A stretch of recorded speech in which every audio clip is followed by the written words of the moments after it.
오늘 하나님께서 우리에게 주시는 말씀 봉독합니다. 고린도 후서 4장 7절에서 12절까지의 말씀입니다. 신약성경 제 성경은 290쪽입니다. 고린도 후서 4장 7절에서 12절까지의 말씀입니다. 제가 봉독하겠습니다. 우리가 이 보배를 질그릇에 가졌으니 이는 심히 큰 능력은 하나님께 있고 우리에게 있지 아니함을 알게 하려 함이라. 우리가 사방으로 우겨쌈을 당하여도 쌓이지 아니하며 답답한 일을 당하여도 낙심하지 아니하며 박해를 받아도 버림받지 아니하며 거꾸로 뜨림을 당하여도 망하지 아니하고 우리가 항상 예수의 죽음을 몸에 짊어짐은 예수의 생명이 또한 우리의 몸에 나타나게 하려 함이라. 우리 살아있는 자가 항상 예수를 위하여 죽음에 넘겨짐은 예수의 생명이 또한 우리 죽은 육체에게 나타나게 하려 함이라. 그런즉 사망은 우리 안에서 역사하고 생명은 너희 안에서 역사하느니라. 아멘.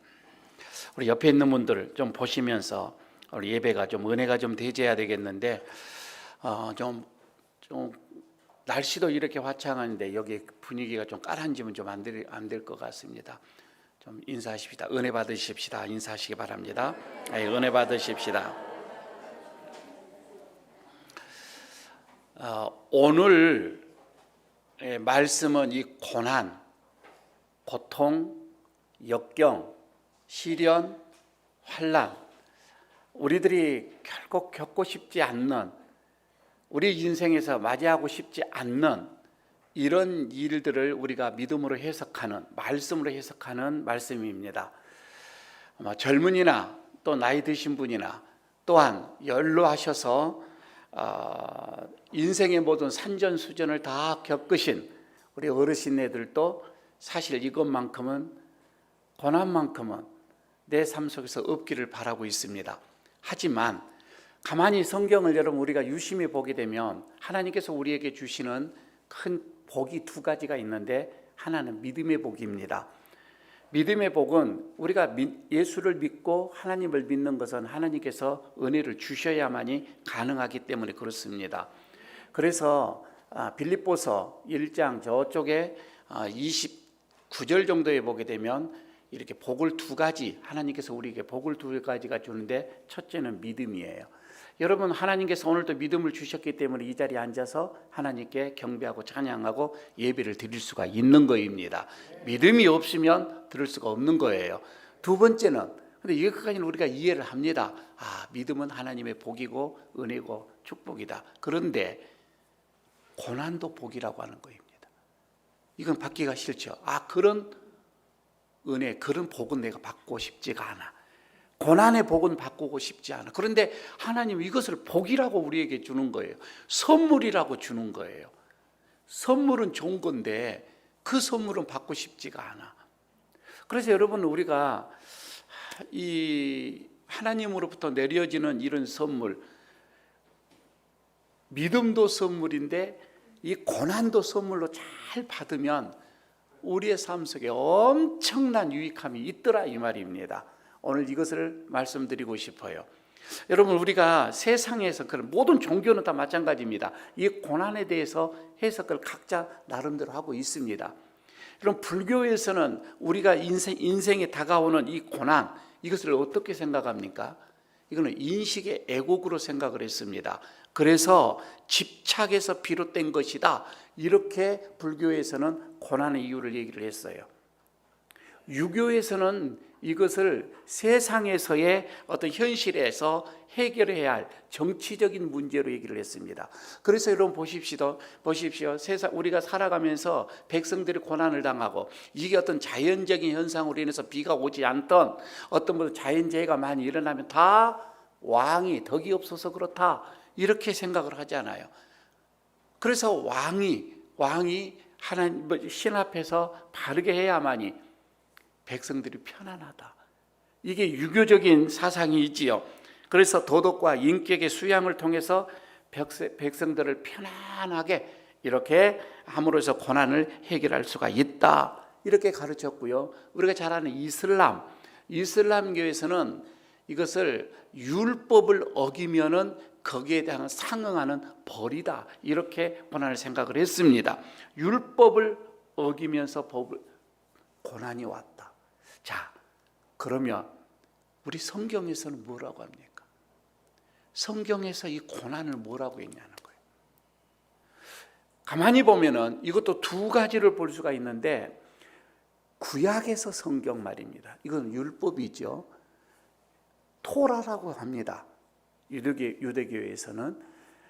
이 구약에서는 하나님의 율법을 떠나면 고난이 온다, 이렇게 생각을 했어요. 그래서 특히 신명기 28장 1절에서 19절까지 보면은 너희가 하나님의 말씀을 청종하고 너희가 그 말씀을 잘 듣고 너희가 그 말씀을 잘 실행을 하면 너희의 삶 속에서 전무후무한 복이 임하게 될 것이다.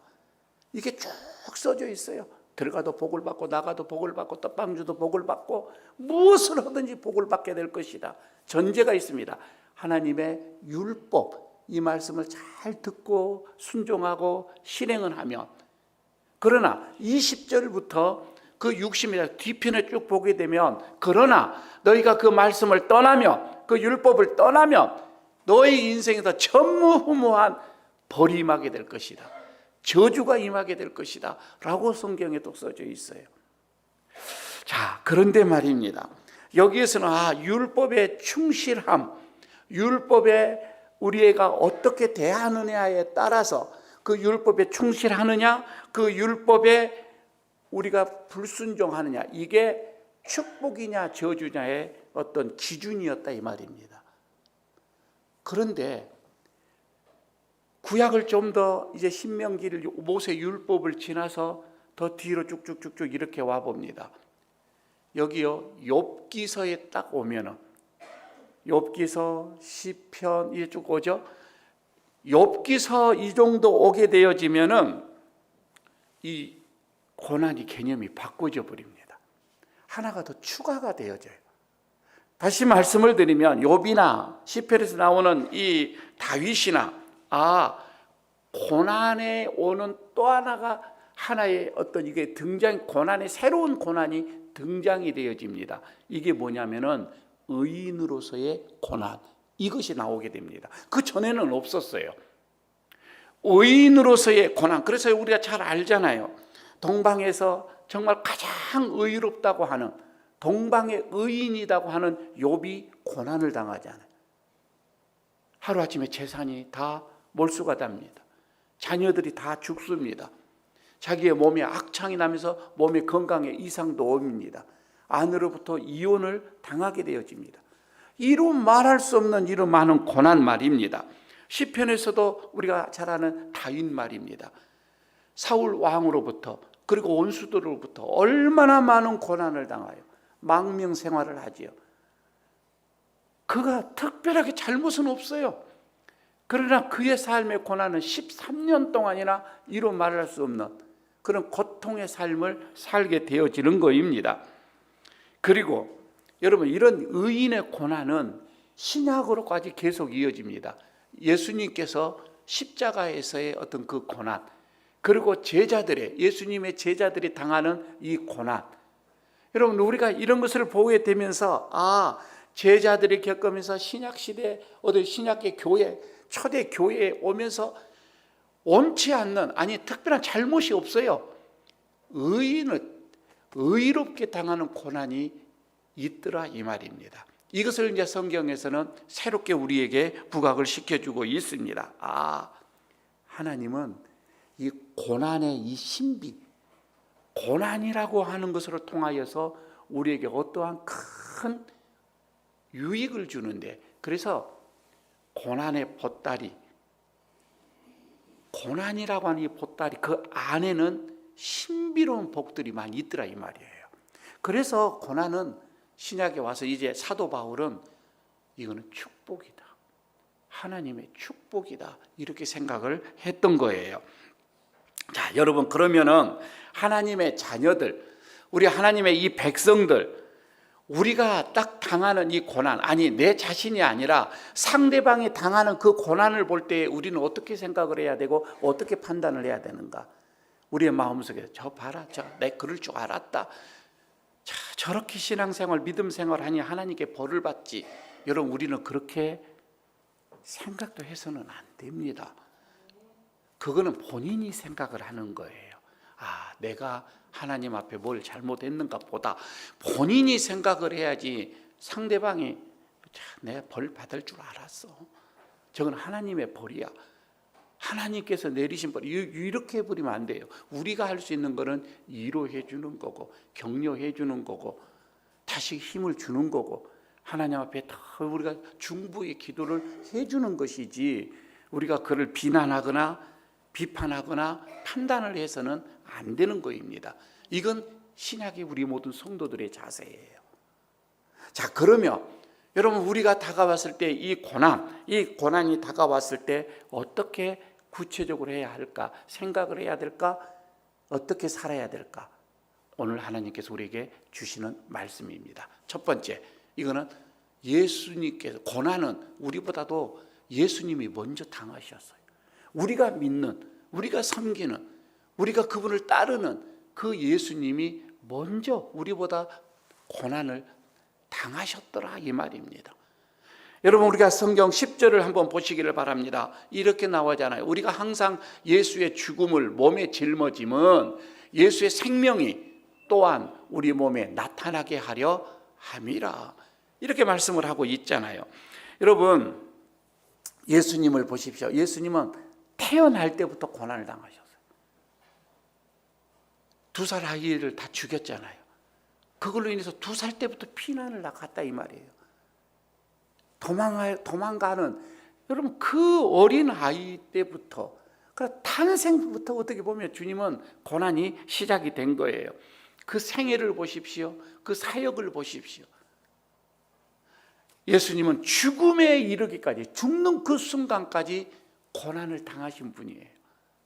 우리는 이것을 잘 알고 있습니다. 예수님이, 인간의 몸을 입고 이 땅에 오신 그 자체가 하나님의 동등됨을 포기하신 거잖아요. 하나님의 그 본체 말입니다. 하나님의 그 본체를 비워버렸어요, 자기에게서. 그리고 종의 형체를 받은 거예요. 이거는 고난으로서의 진입이에요. 스스로 고난의 길을 들어오신 거예요. 어떻게 그 영광, 하늘의 그 영광, 하나님의 그 영광을 다 비워버리고 종의 형체를 담느냐, 이 말이에요. 이런 고난이 어디에 있느냐, 이 말입니다. 사역 동안에 보십시오. 수많은 바리새인들, 서기관들, 정치적인 종교 지도자들, 사내들이, 여러분, 그들의 수도 없이 예수님을 고발을 하고 비판을 하고 비난을 했고, 그들로 인하여서 우리 예수님 그런 힘 있는 자들에게 통하여서 고통과 고난 이루 말할 수 없이 받으셨습니다. 그들뿐만이 아니에요. 살아가는 형제들에게도 받았어요. 친척들에게도 귀신 들렸다라고 그렇게 비난도 받았어요. 십자가에서 실형을 당할 때에는 제자들도 다 애면하고 도망을 가버렸어요. 믿는 자들도 다 비판을 하더라, 이 말입니다. 결국은 어떻게 냐면 자기가 믿는 하나님으로부터 버림을 받는 그런 느낌도 받았던 거예요. 하나님에게까지 관계가 끊어지는 그런 고통 말입니다. 그래서 주님은 그런 고난을 당하신 그 덕분 때문에 사실 여러분, 우리가 구원을 얻었잖아요. 주님의 그 고난 때문에 우리가 이렇게 지금 구원의 길을 걸어가고 있는 거예요. 공생의 사역 중에 그 많은 고난, 그 많은 모욕, 그 많은 순환, 그러나 주님은 끊임없이 그런 고통 속에서도 하나님의 말씀을 전하였고, 그리고 약한 자들, 병든 자들, 소외당하는 자들, 어려운 당한 자들 다 고치셨고 그들을 완전하게 자유롭게 해주셨습니다. 여러분, 십자가에서 고난당할 때에 우리의 죽음을 해결해 주셨잖아요. 예수님께서 다시금 부활하심으로 인하여서 여러분, 우리는 사실 천국에 가는 길이 활짝 열려버렸잖아요. 그 많은 고통이 우리에게는, 인류에게는 이루 말할 수 없는 희망을 줬고 소망을 줬고 우리에게 복을 주셨던 것입니다. 만약에 그런 주님께서 그런 고난이 없었다면, 주님이 그 고난을 당하지 아니하셨다면 우리는 여전히 죄 가운데 있을 것이고 지금도 인류는 그 구원을 찾기 위해서 그 구원을 기다리고 있을 것입니다. 바울이 그럽니다. 그래서 고린도 교회를, 오늘 이 말씀은 고린도 교회를 향한 거잖아요. 그러나 지금 우리에게 주시는 말씀이기도 하고요. 고린도 교회를 향해서 그럽니다. 예수님의 이 고난, 예수님이 이렇게 당하는 이 고난을 이제 내 몸에, 내가 항상 내 몸에 내가 짊어지고 갈 거다, 이렇게 고백을 하고 있는 거예요. 다시 말씀드려서 예수님께서 세상을 구원하시기 위해서 당하셨던 그 고난, 그 고난에 내 삶을 내가 동참하겠다, 내가 삶으로 내가 동참을 하겠다, 내가 참여하겠다, 그 뜻입니다. 내가 피하지 않겠다. 여러분, 우리에게도 그런 마음이 있는가요? 내가 섬기는 예수님이 당하시는 그 고난에 나도 내 삶으로 내가 동참을 하겠다, 그런 마음이 있냐, 이 말씀이에요. 그리고 주님이 이 고난, 우리에게 이렇게 영원한 안식, 영혼을 주셨던 것처럼, 주님의 고난이 우리에게 영혼의 기쁨을 주었던 것처럼, 우리가 이렇게 주님을 위해서 고난을 당하면 우리로 통하여서 주변이, 세상이, 이웃이, 그들도 영생을 얻을 수 있지 않겠느냐, 이 말입니다. 바울이 이런 마음으로 오늘 말씀을 하고 있는 거예요. 주님이 그런 고난 당해서 우리가 이렇게 얻었던 것처럼 우리도 그런 고난을 당하면 저 많은 사람들이 주의 은혜를 알고 주님에게로 오지 않겠느냐. 주님이 먼저 고난 당하셨습니다. 두 번째는요, 여러분, 이 고난은 그냥 아이고 꾹 참으면 되지, 이런 고난이 아니라 죽음의 문턱에까지 이르는 고통이에요. 이해가 되겠습니까? 죽음에 이르는 고통 말입니다. 11절에 이렇게 말씀을 합니다. 우리가 살아있는 자가 항상 예수를 위하여 죽음에 넘겨짐은, 그러니까 죽음에 이르도록, 이 말입니다. 우리가 살아있는 자가 항상 예수를 위하여, 예수님 때문에 죽음에 넘겨짐은, 죽음에 이르는 이런 고통, 예수의 생명이 또한 우리 육체에 나타나게 하림이라. 그렇게 함으로 인해서 우리 육체에는 다시 생명이 있다, 이 말입니다. 자, 이렇게 볼까요? 고난은 꼭 누군가에게 버림을 받는 것 같은 그런 아픔이 있습니다.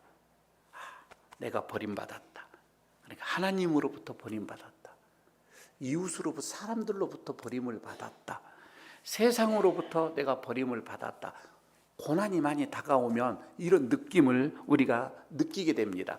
만약에 여러분이 내가 지금 어렵고 힘든데 아직 나에게 사랑하는 사람이 있어, 아직 나를 믿을 만한 사람이 있어, 나를 믿어준 사람이 있어, 그건 아직 고난이 아니야.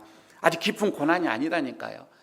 철저하게 하나님으로부터 내가 버림을 받아버린 느낌을 받아요. 사람들로부터도 누구 하나 나를 위로해주는 사람이 없어요. 그런 느낌을 받게 되어지는 겁니다. 하나님의 사랑도 내가 이제 의심을 하게 돼요. 그래서 하나님이 나를 버리셨는가? 하나님이 나에게 벌을 주시는 건가? 어디 보면은 하나님이 나를 사랑하지 않는가 보다. 고난이 너무 심하니까, 고통이 너무 심하니까 이런 의심이 내 속에서 막 일어나더라, 이 말입니다. 이렇게까지 여러분 고통을 당해 보셨냐는 거예요. 그렇지 않았다면 아직 고난이 요만큼밖에 안 된다니까, 우리에게는. 그런 깊은 고난이 아니다니까요. 그렇게 가만히 생각해 봐요. 고난이 계속 나에게 오면은요, 사실 가까운 형제도 처음에는 이렇게 몇 번 그래 위로해주고 의뢰주고 해주는데 계속 고난을 당하니까 모른 척 해버리죠. 이런 게 많지 않아요. 그러니까 가까운 사람에게도 사실 이 고난이 깊어지면은 다 예민해요, 사람들이. 그래서 버림을 받은 느낌을 받는다, 이 말이에요. 나 혼자인 것 같아요. 지속적으로 여러분 도움받기라는 것은 힘들잖아요. 아무리 형제라도. 예수님은 죽음에 넘겨지는 고난을 당하셨습니다. 그래서 주님이 뭐라고 합니까? 십자가에서 마지막 외치는 말, 엘리 엘리 라마 사박다니. 뭐예요? 하나님, 하나님 왜 나를 버리셨나이까? 이거잖아요. 그 정도의 고통이라니까요. 다 버림을 받는 것 같아요. 왜 나를 버리셨나이까요? 아니, 요단강에서 예수님이 세례를 받으실 때에 하늘에서 들려오는 음성이 있었습니다. 뭐라고 합니까? 이는 내 사랑하는 아들이요, 내 사랑하는 자라고 이렇게 음성이 들렸잖아요. 그런데 그 음성은 온데간데도 없어요. 아무리 부르짖어도 하나님은 침묵만 하고 계시는 거예요. 그때의 예수님의 이 외로움, 이 고독 말입니다.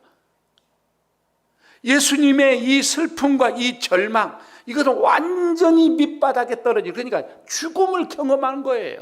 아니, 예수님은 죽음에 이르렀던 거이죠. 이런 고난 말입니다. 이처럼 고난은 우리에게 사실 죽음과 같은 경험을 하게 합니다. 죽음의 경험 말입니다. 너희를 죽음에 넘겨줬다. 혹시 여러분 내 삶에도 때로는 죽음에 넘겨지는 듯한 그런 고통을 당해 보셨는지, 아니 우리 청년들은 앞으로 이런 일들이 있을 수도 있습니다. 아직 남은 삶이 많으니까. 아직까지 우리 어르신들 나는 그런 경험은 안 해봤다고 하면 하나님의 은혜로 생각을 하시고, 하나님 여기까지는 안 오셔도 내가 예수님 잘 믿겠습니다. 그렇게 기도하십시오. 그러나 모를 일입니다. 이건 모를 일이다 이 말입니다. 가만히 생각해 보십시오. 우리의 삶 속에 전혀 생각지도 않는 늦지막에 암이 암 선고를 받을 때도 있잖아요. 그럴 때는 여러분 우리가 이런 생각을 들기도 합니다. 그토록 의지하고 사랑했던 사람이 갑자기 죽음을 당했을 때에 내 안에 오는 상실감 말입니다. 이걸 어떻게 여러분 우리가 해석을 합니까? 아니, 그렇게 믿었던 사람에게 여러분 우리가 배신을 당했을 때에 그때의 이 고통은 이루 말할 수가 없습니다. 내 생업에 내 사업이 다 망해져 갑니다. 여러분 내 진로가 보이지가 않습니다. 여러분 이럴 때 이 막막한 말입니다. 아니, 저는 이것도 있지만 목회자로서는 어떤 게 더 있느냐면, 믿는 어떤 이런 신앙의 삶이니까 교회 안에서의 분쟁, 이건 정말 밥이 모래알을 씹는 것 같은 그런 느낌을 받잖아요. 믿는 자들에게는 여러분요, 이런 고통은 이루 말할 수가 없습니다. 자연재해도 마찬가지입니다. 아니, 어떤 사회적인 불안정, 정치의 불안정, 이런 걸로 인하여서도 우리에게 많은 고난과 고통, 아픔이 오기도 하여집니다. 모든 것이 고난의 현장입니다. 여러분 이럴 때에 우리가 죽을 것 같은 그런 경험을 여러분 우리는 할 수도 있습니다. 그럴 때 말입니다. 고난은 죽음까지도 이르게 한다라고 하는 것을 두 번째로 생각을 하시고, 그러나 세 번째는 오늘 여기서 얘기합니다. 이 고난의 이 신비 말입니다. 이 고난으로 통하여서 복음이 전해지더라 이 말입니다. 고난으로 통하여서 예수님이 나타나지더라 이 말이에요. 그래서 고난의 신비예요. 그렇게 죽을 것 같은 고난이 내게 왔는데 이 속에서, 이 고난의 속에서 복음이 증거가 되어지고 예수님이 영광이 받아지고 하나님의 빛이 나타나더라 이 말입니다. 여기에 여러분 진짜의 고난, 그래서 고난의 신비라고 얘기합니다. 7절을 여러분 보시기를 바랍니다. 7절에 이렇게 말씀을 하잖아요. 우리가 이 보배를 질그릇에 담았으니 이는 심히 큰 능력은 하나님께 있고 우리에게 있지 아니함을 알게 하려 함이라. 우리 믿는 자에게 고난은 두 가지로 축복이 오게 됩니다. 고난이 왔을 때에 두 가지 축복이 임해요. 첫 번째가 어떤 거냐면 이 고난으로 통해서 거룩해집니다. 고난으로 통해서 내가 깨끗해집니다. 고난으로 통해서 내가 성숙해집니다. 고난으로 통해서 내 믿음이 철이 들어가게 되어집니다. 고난을 통해서 내가 하나님과 더 가까워지더라 이 말입니다. 내 믿음이 순결해지더라 이 말입니다.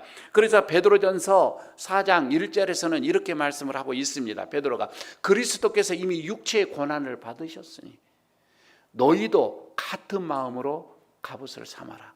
육체로, 이 고난으로 말입니다. 고난의 옷을 입으라는 것입니다.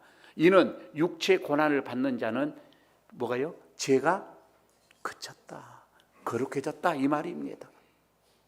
거룩해졌다고 하는 겁니다. 이해가 되겠습니까? 고난은 죽음과 같은 어떤 그런 경험, 이것을 하게 되어진데, 아니 어떻게 보게 되면요, 고난은요 죽음으로서 끝나는 거예요. 고난은 죽음으로서 끝난다 이 말이 맞아요. 그런데 고난은, 그럼 죽으면 고난이 다 끝나는가? 여기서 죽음이라고 하는 것은 내 자아를 말하는 거예요. 내 자아 죽음. 그러니까 고난은 죽음을 요구하는데 내 자아의 죽음을 요구합니다. 내가 죽으면은, 내 자아가 죽으면은 끝나요. 그래서 여기서 내 자아라고는 뭐예요? 죄된 자아, 옛 사람 말입니다. 죄된 자아, 죄로 가득한 자아 말입니다. 옛 사람이 죽으면 이 고난은 끝나더라 이 말입니다. 다시 말씀드릴까요? 좀 더 깊게 말씀드릴까요? 그러면 내가, 여러분, 옛 사람이 다 죽었어요. 내 자아가 죽었어요. 여러분, 그러면은 죄가 끝났는가? 이제 고난은 나에게 오지 않는가? 고난이, 여러분, 끝이 났다 이 말은 고난이 완전히 이제는 해결됐다 그 얘기가 아니라, 그 고난은 더 이상 나에게 고난이 아니더라 이 말입니다. 고난이 아니에요. 사람들은 그것을 고난, 고통으로 생각을 하는데, 내 자아가 죽어버리면 이거는 고난 같지가 않아요. 의미가 없더라 이 말입니다. 죽음으로서 산다고 하는 것. 그래서 여러분, 너희가 죽으면 살 것이요, 이 말이 바로 그겁니다. 죽어야 산다. 예수님께서 말씀하신 내 죄악된 자아가 죽으면 비로소 내가 살구나, 이거예요.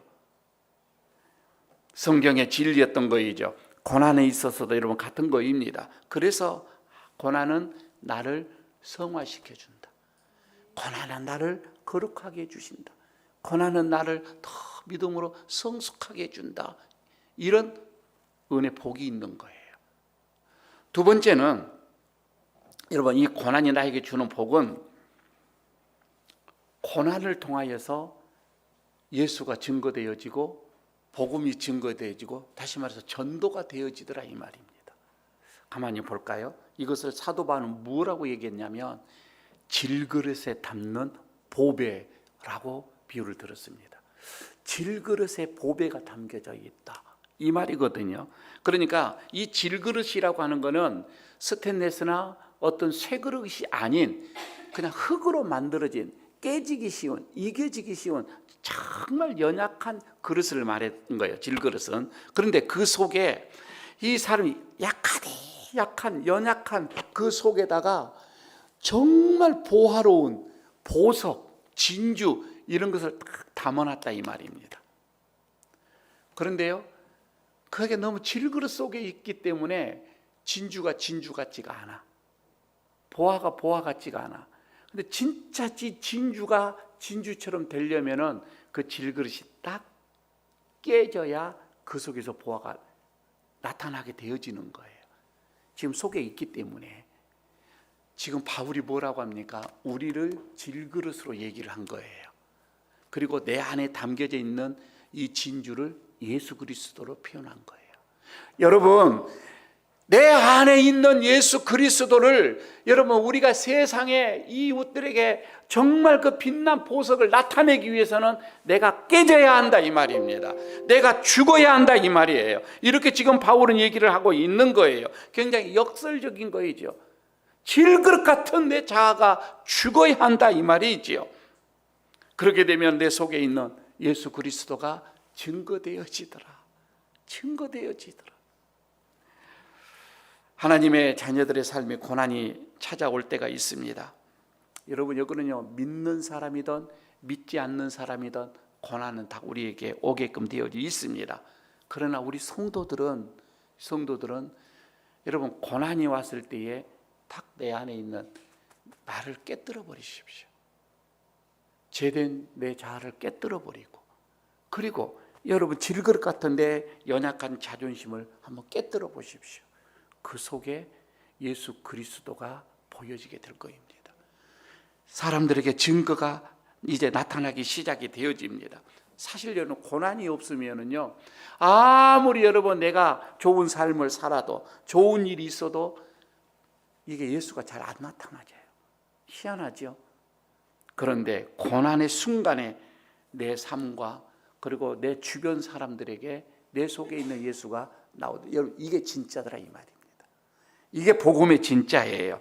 그래서 고난은 우리에게 사방이 다 막혀져 있는 것 같아도, 우겨싸움을 당하여도, 고난으로 통해서 내가 내일이 보이지 않습니다. 인생의 출구가 보이지 않습니다. 다 막아져 있는 것 같아요. 그러나 여러분, 걱정하지 마십시오. 내 안에는 누가 있어요? 예수 그리스도가 있다 이 말입니다. 내가 버림을 받는 것 같습니다. 내가 정말 다른 사람들로 인해서 자존심 체면 다 구겨진 것 같습니다. 그러나 내 안에 보석 같은 예수 그리스도가 있습니다. 주님이 나를, 세상에 고난이 오면 이제는 끝이다, 나는 죽을 것 같다 포기해버리는, 여러분, 그런 마음이 들지 않도록 내 안에서 주님께서 나를 잡아주실 거예요. 이게 끝이 아니라 이제 시작이다 이 말입니다. 나를 붙드시고 나를 이루하시고 나를 이끄시고 그런 분이 내 안에 계신다 이 말입니다. 질그릇 같은 그릇에 보배가 지금 계신다 이 말이에요. 그분은 내가 겪고 있는 이 상황, 절망적인 이 상황, 나를 망할 것 같게 하는 이런 상황 말입니다. 나를 죽음으로 내몰지 않도록 우리 모두를 붙잡아 주고 계신다 이 말입니다. 여러분, 부활하셔서 우리 주가 되시는 분 말입니다. 능력으로 내 안에 계시고 역사하시는 그분 말입니다. 성령으로 세상 끝날까지 내가 너희와 함께 하겠노라고 약속하신 그분, 예수 그리스도이십니다. 그분이 우리와 여러분 함께 하십니다. 참, 이런 얘기를 들었어요. 어느 교회에 70이 넘으신 여자분이 교회를 처음 오신 거예요. 예수를 믿겠노라고 오셨습니다. 이분은 젊었을 때의 남편과 이 절에 이런 불교의 깊은 심심을 가지고 절에 아주 잘 다니셨던 분입니다. 그런데 이 두 분이 어떤 연유에서든지, 하여튼 무슨 일에 있었든지 모르겠는데 두 분이 교회를 출석을 하시고 신앙생활을 열심히 합니다. 이분은 상당하게 잘 나갔던 사람입니다. 그리고 절도 이렇게 건축을 할 때에 많은 거기에 시주를 하면서 절도 지어주는 이런, 어떻게 보면 재력가이기도 했습니다. 그런데 무슨 연유일까? 인생의 마지막 쪽에 그냥 교회를 출석을 하신 거예요. 그리고 교회 생활을 하면서 집사의 직분도 이렇게 받고 이렇게 생활을 합니다. 그런데 말입니다, 어느 날 교회 온 지 얼마가 되지 않았는데 이 남편 집사님의 회사가 기울기 시작을 합니다. 불경기가 오게 되어집니다. 그리고 회사의 문을 닫습니다. 자기 집도 다 팔아서 변두리로 새방으로 이사를 가야 할 정도로 가세가 기울어지고 말았습니다. 한때는 절을 다 지어주고도 충분히 있어서 전혀 거기에 걱정하지 않을 그런 재력이었는데, 이제는 변두리에서 조그만 단칸방에서 살게끔 되어 있더라 이 말입니다. 엎친 데 덮친 격이라는 말이 있습니다. 얼마 있지 않아서 이 남편 집사님이 암 선고를 받게 되어집니다. 교회에서 많은 사람들이 합심하여서 열심히 기도를 하면서 또 치료를 했습니다. 그런데 결국은 세상을 떠났어요. 참 사람들이 많이 그 여 집사님에게, 나이 든 여 집사님에게 위로를 하면서 신앙이 걱정이 돼서 말입니다, 마음을 모아서 정말 최선을 다해서 그분을 위로를 했습니다. 사실 여러분 그러잖아요. 좋은 일만 있으면 좋겠는데 그러지 못할 때는 신앙생활을 이렇게 놓을 때가 많이 있거든요.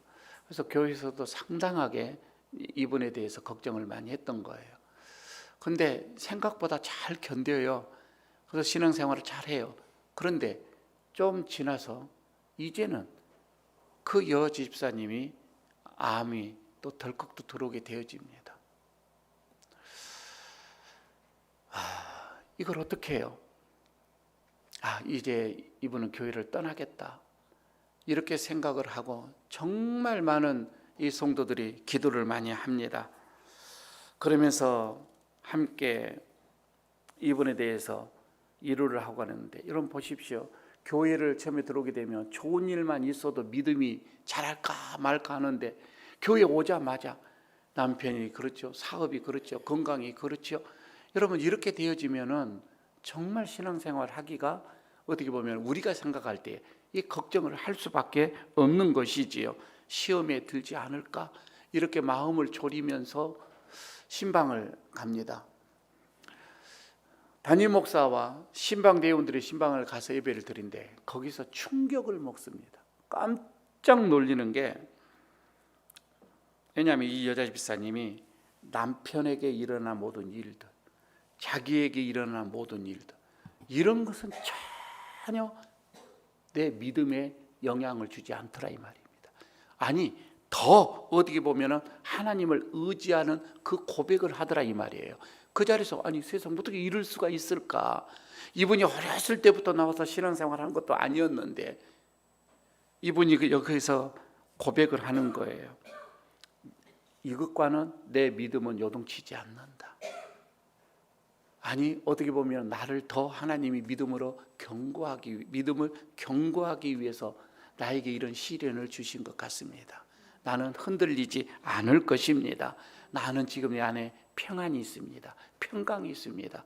여러분 이렇게 얘기를 할 때에 그 속에 있는 예수님이 주변에 있는 사람들에게 증거가 되어지는 거예요. 이 사람의 믿음이 하나님이 붙잡고 계시는 거구나. 자, 내 안에 있는 여러분 살아있는 믿음을 보여주는 거예요. 살아있는 믿음을 이렇게 지금 증거가 되어지는 거예요. 여러분 바로 이거예요. 고통과 시련이 더 여러분 우리에게는 하나님의 은혜가 보여져야 되는 거예요. 극한 고통 앞에서, 고난 앞에서 오히려 하나님의 살아계심, 하나님의 역사하심, 그리고 하나님을 향하는 나의 진실한 신실한 그 믿음, 여러분 이것을 우리가 보여줄 수만 있다고 한다면 하나님께서는 고난의 이 보따리 그 안에는 신비한 은혜가 있습니다. 이것을 우리가 받게 될 것이라 이 말입니다. 그리고 많은 사람들에게 예수를 증거되어지고 예수를 전도하게, 예수의 그래서 복음을 전하게 될 거고, 사람이 나의 이 고난을 통해서 그들이 예수님을 믿게 될 것이라 이 말입니다. 사랑하는 성도 여러분, 고난의 신비를 믿음으로 붙잡으시기를 바랍니다. 그리고 어떠한 고난 앞에서도 믿음이 후퇴가 아닌 하나님의 영광이 드러나는, 하나님의 영광을 보여주는, 내 믿음의 역사를 보여주는 그런 우리 에일교회 성도들이 되시기를 축복합니다. 아버지 하나님, 오늘 우리에게 고난의 신비를 통하여서 또 은혜를 주시는 주님 감사합니다. 우리에게 주시는 이 고난들 우리가 잘 해석하고 믿음으로 바라봐서 이 고난을 통하여서 하나님의 그 신비한 은혜들을 더 경험하게 하시고 놀라운 복을 우리가 또한 받게 하여 주시고, 우리가 주님 앞에 더 든든히 나가 믿음으로 이 세상을 이기게 하여 주시기를 원합니다. 내 고난을 통해서 많은 영혼들이 주님 앞에 돌아오는 놀라운 역사가 있게 하여 주옵소서. 예수님 이름으로 기도드리옵나이다. 아멘.